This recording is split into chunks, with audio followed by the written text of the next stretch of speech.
welcome Sheila White to City TV's Breakfast Television. She is the author of a couple of little booklets. One is called 68 Snappy Comebacks to Racist Jokes. The other is called So, and this one is for kids. And obviously, this is your way of fighting racism. Please explain to me why you decided to take that extra step and try and do something about it.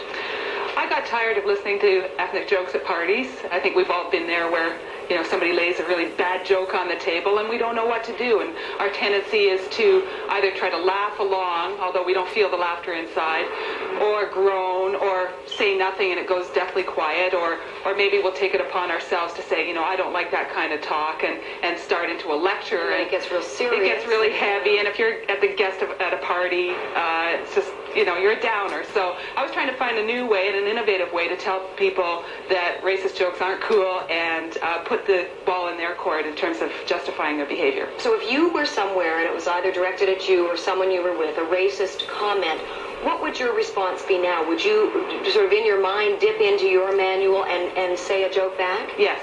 Give me an example of what one of the jokes is. How many racists does it take to change a light bulb? I'll bite. None, because racists always live in the dark. There you go. You know. Yeah, absolutely. Good stuff. Why is the racist liquor cabinet never fully stocked?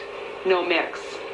Interesting. Now, some people might, and I'll only play devil's advocate on this point, but some people might say that you are racist in a way because you are being, you're putting this group under the spotlight as well. So you're doing just what they are doing. Well, I don't think so, because the messages in the one-liners are appropriate messages. They're the types of things that we should be thinking about and communicating. If we really want to make a difference and have anti-racist society in play, then that's okay. And the other argument is, why should I have to consider being polite or being, you know, gentle or being tender or in any way when it is so offensive? Exactly. So you say, in a way, fight fire with fire in this case. Yeah, but you know, do it in a lighthearted way, and hopefully that will be the ground for some discussion with the person. And once you get a discussion going and you can have a dialogue, the light might go on over their heads and they say, hey, you know, I understand what you're saying and I'll try to change my behavior. Hopefully, since they're always in the dark. We read a couple of your other jokes. What is one word that a racist does not understand? The word is respect.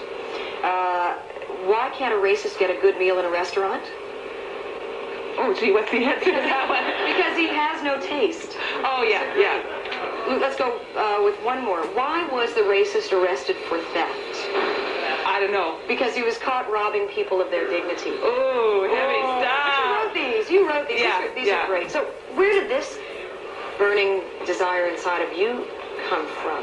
Have you been the subject of racist comments? It's twofold, yes. I have been the subject of racist comments. I have felt for people who have been victimized by racist jokes, which they aren't really jokes at all. They're painful, hurtful put-downs that are designed to demean and to stereotype in a negative way. The second person I have to give credit for is my boss. You might have heard of him, Mel Lastman. That guy, Mel Lastman, yeah. I'm a senior advisor to Mayor Mel, and a couple of years ago he said, we've got to do something about racist jokes. You also have a children's book, and yes. Why are you going down to the kids' level? Well, I think we have a whole army of anti-racist individuals right there. Young kids don't tell these kinds of jokes, and they don't have any discriminatory practices. Where they learn that, well, what did the little boy call the racist? Dad. Okay, they're learning them from their parents. These attitudes are being passed down. And so I thought that by targeting the young kids, they're the ones, you know, they're already there with the anti-smoking and the don't drink and drive, and they're on the parents' case for every bad behavior they see. So this is just yet another example. Well, thank you for actually doing something about it, and thank you for joining us here this morning. Well, thanks for having me here. We are going to put up a phone number if anybody would like to get a hold of these books, 68 Snappy Comebacks to Racist Jokes, or So for the kids. The number is 395-6475, and thank you, Sheila. Thanks, Ann. We're going to go into the City Pulse newsroom, into assignment, and check in with Kevin.